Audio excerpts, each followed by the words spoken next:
Ever been told to move so someone more important can have your spot? This man's response made an entire airline regret it.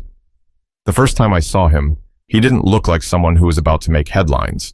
He was just another passenger at Dallas-Fort Worth International Airport that Wednesday afternoon, wearing a tailored navy blazer over a simple gray t-shirt, dark jeans, and well-polished loafers.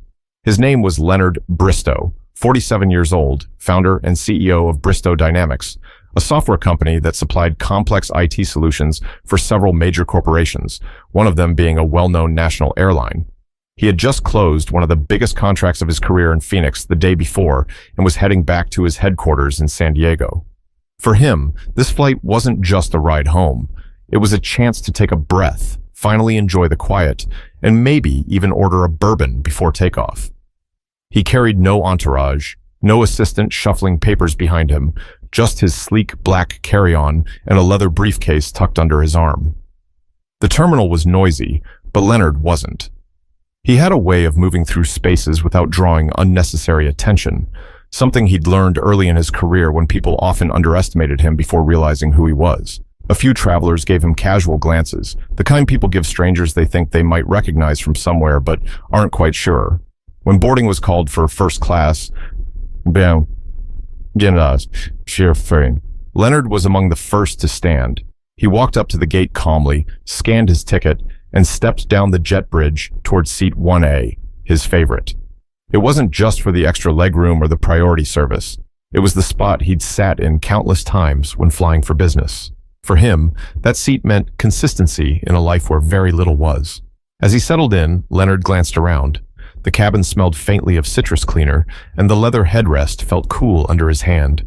He tucked his briefcase under the seat in front of him and slid his phone into the side pocket.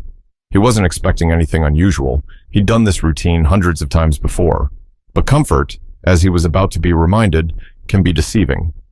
2 rows behind him, a younger man in his late 20s, tall and sandy-haired, entered with a confident swagger.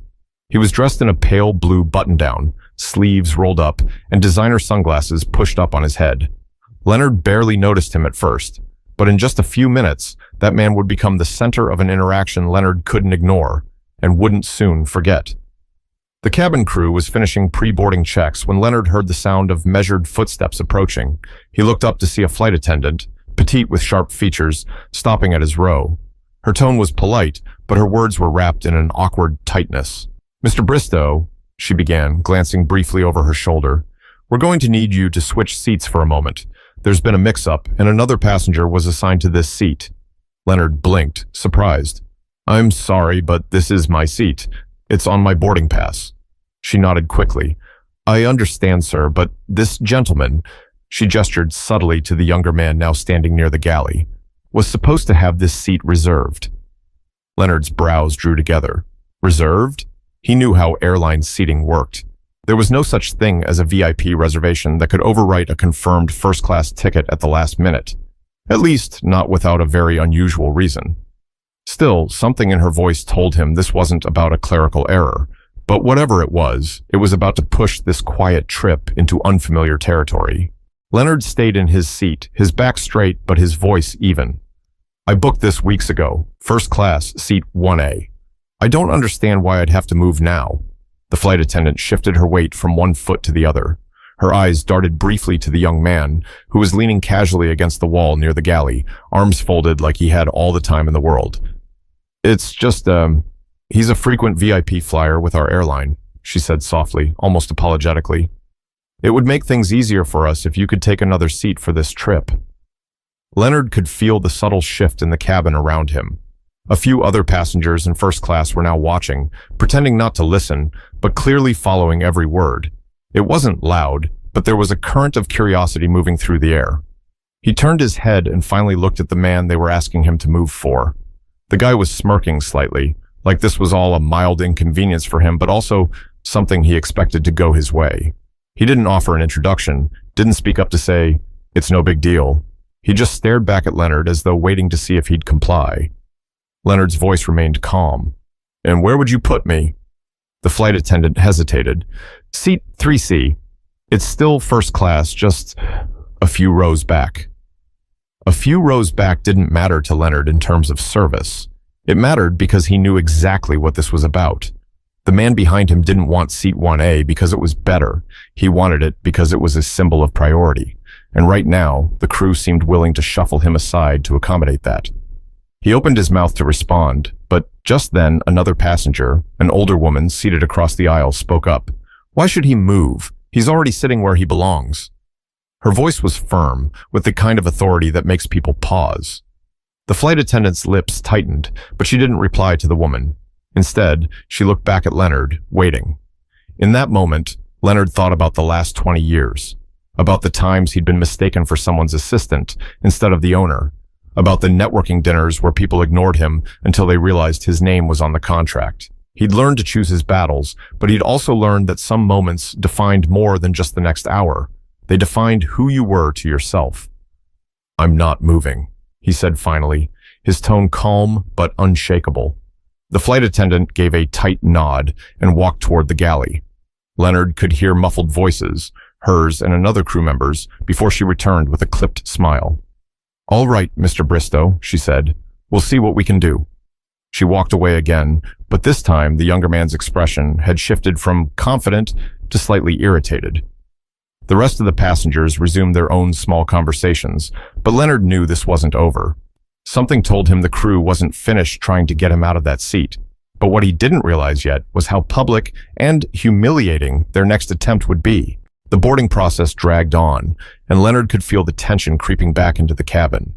Passengers were settling in, tucking bags away, and flipping through safety cards. But every now and then, he caught the younger man glancing his way, like someone watching a chessboard, waiting for the next move.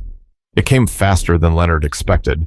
The same flight attendant returned, this time with another crew member, taller, with a brisk, no-nonsense demeanor. The taller one leaned slightly toward Leonard's row. Mr. Bristow, he began, I'm afraid there's been a seating miscommunication. We really need you to relocate so this passenger can take his assigned spot. It's important to our operations today. Leonard raised an eyebrow. Important to your operations? Or important to him? His voice was steady, not raised, but enough for nearby passengers to glance up again. The younger man finally stepped forward, offering a thin smile. Listen, man, I fly with this airline every week. Seat 1A is my spot. It's nothing personal.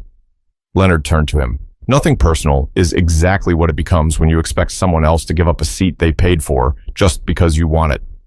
The air between them thickened. The flight attendant interjected quickly. Gentlemen, please, we can resolve this without... Without what? The older woman across the aisle cut in again, her voice carrying a note of disbelief. Without making a scene? This is a scene, and it's not him making it. A man in the second row nodded in agreement. The ticket decides the seat. End of story. Leonard could see the crew exchange a quick, uneasy glance.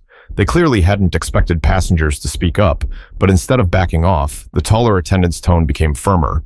If you don't cooperate, sir, we may have to delay departure. Leonard leaned back in his seat, eyes steady. If that's what it takes, then I guess we're delaying. I'm not moving. A few people muttered quietly, some annoyed at the delay, others clearly siding with him. The younger man's jaw tightened, but he stepped back, pulling out his phone as if to distract himself. The crew walked away again, and Leonard exhaled slowly. He'd stood his ground, but he knew it wasn't over. This kind of standoff didn't just fizzle out. Minutes later, an announcement came over the intercom. Ladies and gentlemen, we're finalizing our seating arrangements and will be departing shortly. Thank you for your patience. Leonard caught the words seating arrangements like a warning bell.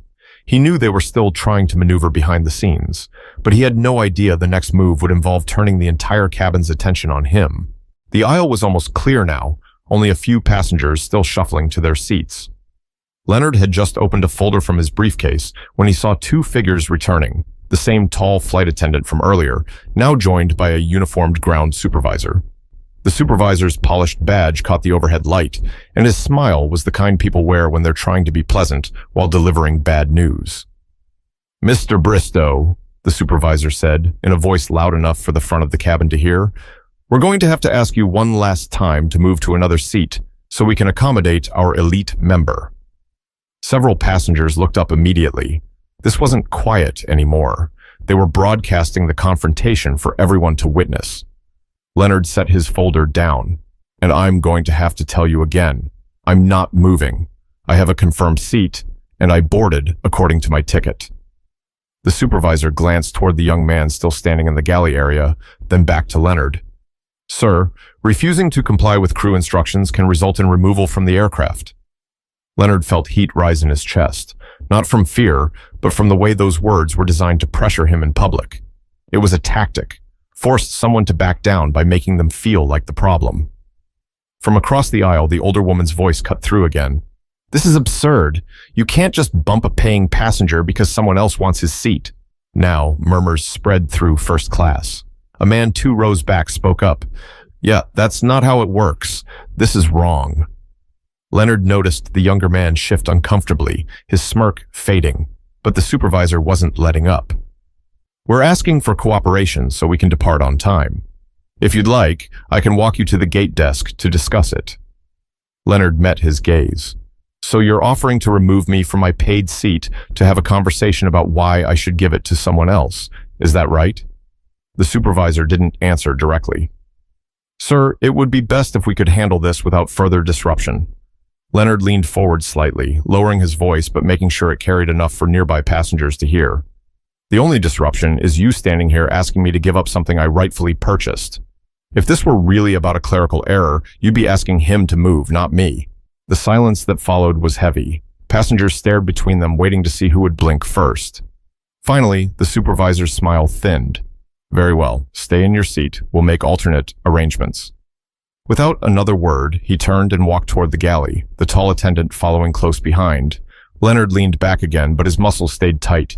He could feel every glance in the cabin, some supportive, some curious, some irritated that the flight was taking longer to push back.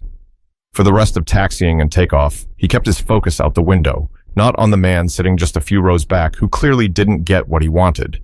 But Leonard also didn't realize how deep the sting would run after the flight, and how quickly that quiet anger would harden into something much bigger. The plane touched down in San Diego just after sunset. Leonard waited for the crowd to thin before grabbing his carry-on from the overhead bin. The younger man avoided eye contact as Leonard stepped into the aisle. He could feel the older woman across the aisle giving him a small nod, her way of saying, "You did the right thing." But the right thing didn't feel good right now. The encounter had left a mark, not just because of what happened, but because of how it happened. Publicly, deliberately, and with the assumption that he would bend. Walking through the terminal, Leonard replayed every moment. The way the flight attendant had avoided looking him directly in the eye when she first asked him to move. The thinly veiled, important to our operations excuse. The smirk on the younger man's face. The supervisor's public threat to remove him from the plane. It all stacked up like evidence in a case he hadn't asked to fight.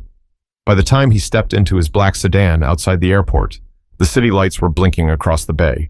His driver, a middle-aged man with a warm smile, asked if the flight had gone smoothly. Leonard just said, "We made it," and left it at that. At home, he dropped his briefcase on the kitchen island and poured himself a glass of water. His phone was already buzzing with emails from his executive team about the Phoenix deal. Normally, that would have lifted his mood. Tonight, it didn't. Instead, he sat in the quiet kitchen, staring at the glass in his hand. He thought about how many times in his career he'd brushed off similar moments in the name of keeping the peace. But this time, the sting wasn't fading. It was sharpening. The airline didn't know that Bristow Dynamics wasn't just another vendor. They were a key supplier of the airline's internal software systems. Everything from scheduling to maintenance logs ran through platforms his company designed. And with the Phoenix deal wrapped, his schedule for the next few days was unusually open. He picked up his phone and called his COO, Trevor, who answered on the second ring. "You're still at the office?" Leonard asked. "Yeah, just finishing up the Phoenix reports. What's up?" Leonard's tone was calm, almost casual. "I need you to pull up the contracts we have with Western Horizons Airlines. I want the full scope. Terms, renewal dates, everything." Trevor paused. "Sure, but why?" "I'll explain tomorrow," Leonard said. "Let's meet first thing." After hanging up, Leonard leaned back in his chair. For the first time that evening, his thoughts weren't just circling around what happened. They were moving toward what could happen next. But the plan forming in his mind wasn't about revenge for one bad flight. It was about making sure the people who thought they could treat him like that learned exactly who they were dealing with. Leonard arrived at the office earlier than usual. The San Diego skyline was still tinted with the soft gold of sunrise as he stepped into the glass front building that housed Bristow Dynamics headquarters. The security guard greeted him warmly, and Leonard returned the nod, his mind already locked on what he was about to set in motion. Trevor was waiting in the conference room with a stack of printed documents and his laptop open. "I pulled everything," he said. "Our main contract with Western Horizons runs through the end of the year. Renewal discussions are scheduled for August. We provide their flight scheduling, maintenance tracking, crew management. Basically, if our systems went offline, they'd be in chaos within hours." Leonard sat at the head of the table, flipping through the pages. "And how many other companies do we have lined up who'd take this exact package if we pulled it from Western Horizons?" Trevor smirked faintly. "3 at least. 2 of them are their direct competitors." Leonard closed the folder. "Then we're going to start those conversations today. Quietly. I want Western Horizons at the bottom of our priority list. No more extras, no fast-tracked support, no special treatment. They treated me like a nuisance on my own ticket. Let's see how they handle being a nuisance in their own operations." Trevor's eyebrows rose. "This is about what happened on your flight?" Leonard leaned back. "It's about respect. They made a decision to publicly push me aside for someone they valued more. Not because of money, not because of status, but because they thought they could. I want them to know that the seat they took from me yesterday might be the most expensive seat they've ever moved." Trevor nodded slowly. "You want me to give them a heads up?" "No," Leonard said firmly. "Let it hit them when it counts." For the rest of the morning, Leonard and his senior team reviewed every touch point the airline had with Bristow Dynamics. They mapped out exactly how to shift their resources toward other clients, all without breaking the terms of their current contract. It wasn't vindictive, it was strategic. By noon, calls were already being made to 2 rival airlines, both of which were eager to hear how quickly Bristow Dynamics could tailor their systems to fit their needs. Leonard didn't rush the pitch. He wanted this move to feel inevitable, not reactive. As he left the conference room, Trevor called after him. "You sure you don't want to just call Western Horizons and tell them why you're doing this?" Leonard paused at the door, a faint smile playing at the edge of his mouth. "They'll figure it out. And when they do, I want them to remember that it could have been avoided with 2 simple words. Enjoy your flight." But what Leonard didn't expect was how fast the consequences would start showing and how much panic it would cause inside Western Horizons headquarters. It started 3 days later. Leonard was in his office reviewing the Phoenix contract when Trevor walked in, holding his phone out. "You'll want to hear this," he said, hitting the speaker button. On the line was a contact from one of Western Horizons' regional offices, speaking in a hurried tone. "We've got a backlog in scheduling. The system's running slower than normal, and our support requests aren't being prioritized like they used to. We've got flights at risk of delay." Trevor gave Leonard a look. Leonard simply leaned back in his chair, letting the man on the phone continue. By the end of the week, the calls were coming directly from Western Horizons' corporate office. Their operations director was trying to sound composed, but the strain was obvious. "Mr. Bristow, we've noticed a shift in the service level we're receiving from your team. Is there something we should be aware of?" Leonard's reply was calm, deliberate. "Your service level is exactly what our contract specifies. Nothing more, nothing less." There was a pause on the other end. Then, "We'd like to arrange a meeting to discuss an extension. We're prepared to make adjustments to the current terms." Leonard cut in, his voice steady. "I'm already in talks with other carriers. We'll fulfill our agreement with you, but beyond that, I think our priorities are better aligned elsewhere." It was polite, professional, and final. 2 weeks later, word was circulating in the industry. Bristow Dynamics was shifting its resources to competitors. Western Horizons wasn't collapsing, but their operations were strained, their reputation taking subtle but noticeable hits, the kind of damage that lingers. One afternoon, Leonard received a letter, not from their corporate office, but from the CEO himself. It was short, acknowledging an incident on one of their flights, apologizing for any misunderstanding, and expressing hope they could rebuild the business relationship. Leonard read it once, then set it aside. An apology sent weeks later, only after feeling the consequences, wasn't the same as the one that should have been given in the moment. That night, over dinner with a close friend, Leonard summed it up. "People think disrespect is a moment, a small thing you can brush past. But sometimes it's the moment that decides how the next chapter of your story is written, for you and for them. The friend nodded. So, you're not going back? Leonard smiled faintly. Not unless they buy a ticket to my flight, seat 1A. The moral? Respect is not about position or status or titles. It's about how you treat someone when you think no one is watching. The smallest choices can cost the most, and sometimes the price doesn't show up until it's far too late to fix. If you've ever been in Leonard's shoes, overlooked, underestimated, or pushed aside, remember, you have more power than you think. Use it wisely.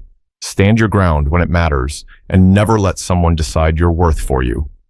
Because sometimes, the quietest seat on the plane can turn out to be the loudest statement you ever make.